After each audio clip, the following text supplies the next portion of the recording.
여러분 밤새 안녕하셨습니까? 8월 4일 금요일 아침입니다. 연일 폭염 속에서도 하나님과 동행하면서 말씀 속의 보화를 찾기 원하시는 여러분들, 그리고 새벽을 깨우며 기도하시는 여러분들 모두 축복합니다.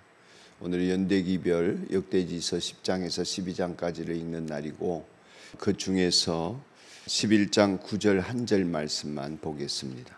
제가 한 절 말씀만 읽겠습니다. 역대지 11장 9절. 만군의 주님께서 다윗과 함께 계심으로 다윗이 점점 강대해졌다. 아멘.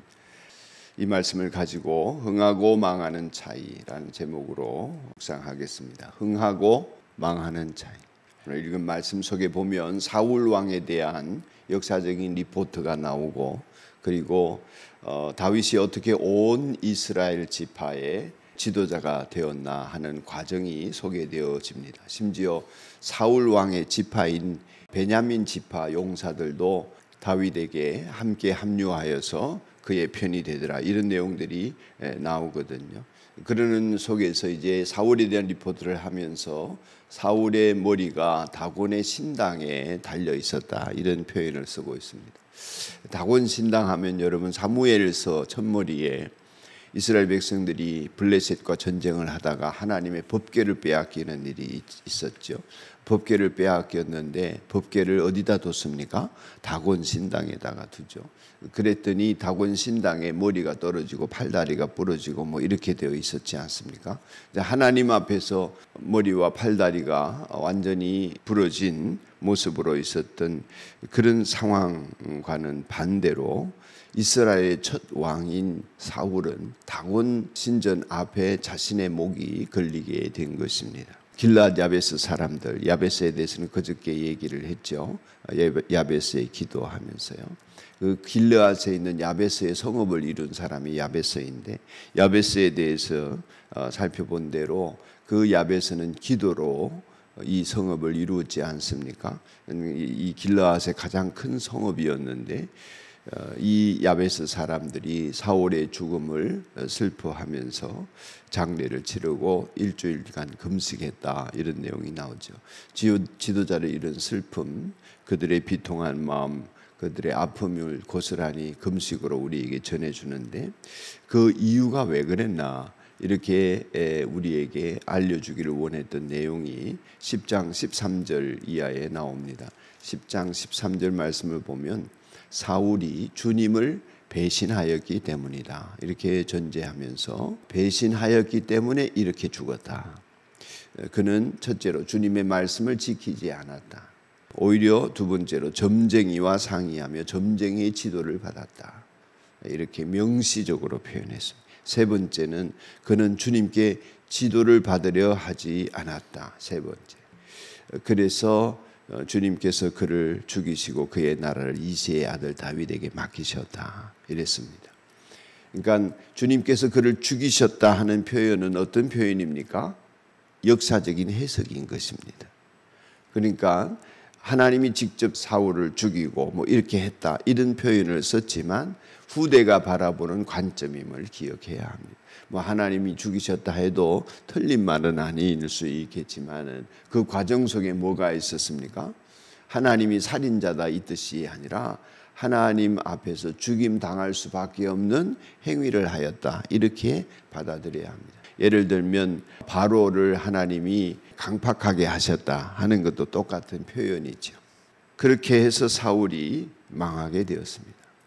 핵심이 뭐냐 하면 사울은 하나님께 묻지 않았다는 것입니다.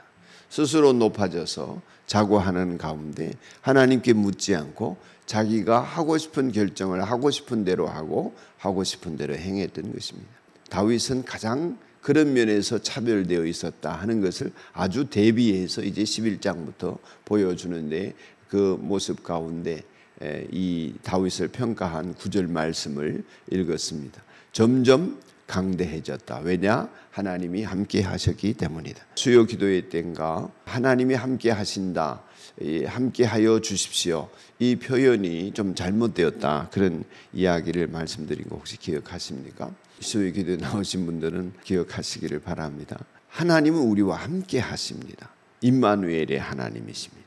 그러려고 십자가도 주시고 예수님도 보내셨습니다. 누가 함께 하지 않습니까?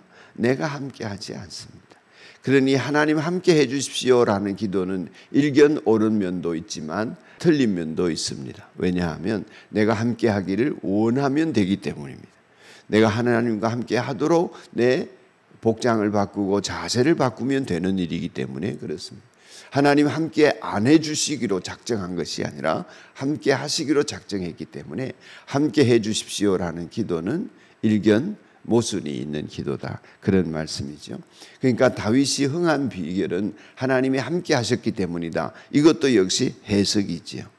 그 해석은 어떤 거냐 하면 하나님이 함께 하도록 다윗이 자기 마음을 열고 하나님께 묻고 하나님께 순종하고 하나님의 뜻이 아니면 안 하기로 결정하고 다윗이 함께 하기로 한 것입니다.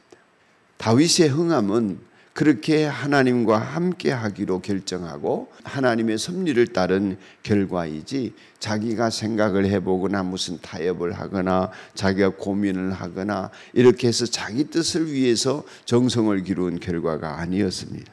하나님의 사람은 언제나 하나님의 섭리를 따르게 되어 있습니다. 그 섭리 속에 예루살렘도 수도가 되고 예루살렘의 성전도 세워지고 이런 일들이 이루어진 것이지 다윗이 의도한 바가 아니라 다윗은 순종했을 뿐이다. 그러니 예루살렘에 올라갔더니 여부스 사람은 복종했고 예루살렘은 성벽이 세워지면서 수도가 되고 이런 일들이 일어나는 자연스럽게 하나님의 섭리가 성취되었다, 이런 모습을 오늘 말씀을 읽는 가운데 느낄 수가 있습니다. 온 이스라엘의 왕이 된 다윗이 가장 먼저 하는 일이 무엇이었습니까? 하나님을 예배하는 성소를 세우는 일이었습니다. 이런 다윗에게 하나님이 함께 하심으로 강대해졌다. 그것은 하나님이 그와 함께 일하기를 즐거워하셨다, 이렇게 읽으시면 더욱 좋겠죠. 그러니까 흥함의 근거는 하나님이 함께하는 사람으로 존재하는 것이다 하는 것입니다. 늘 하나님을 예배하는 자가 되고 하나님께 예배하는 핵심이 뭡니까? 묻는 것입니다. 여러분, 이스라엘 백성들이 제사를 드리는 가장 핵심은 하나님께 물으러 오는 것입니다.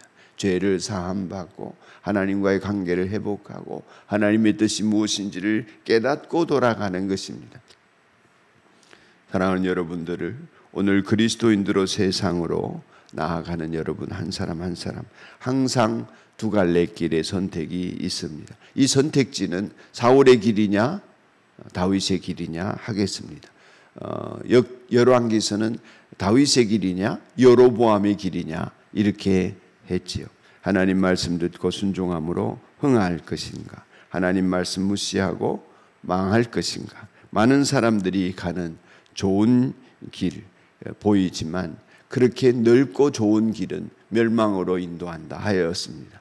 좁은 길로 인도받는 지혜를 하나님 앞에 늘 묻고 구하게 되기를 소원합시다.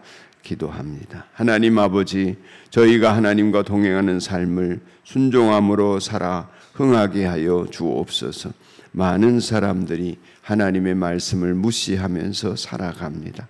많은 사람들이 자기의 소견에 옳은 대로 살면서 다들 그 길을 가기 때문에 넓은 길이고 또한 우리에게 미혹을 할 수 있는 길들이 대부분입니다. 하나님, 뚜렷하게 구별되어 하나님 앞에서 흥하는 길을 가는 소수의 좁은 길을 걷는 사람, 하나님의 백성들 축복하여 주시니 감사합니다.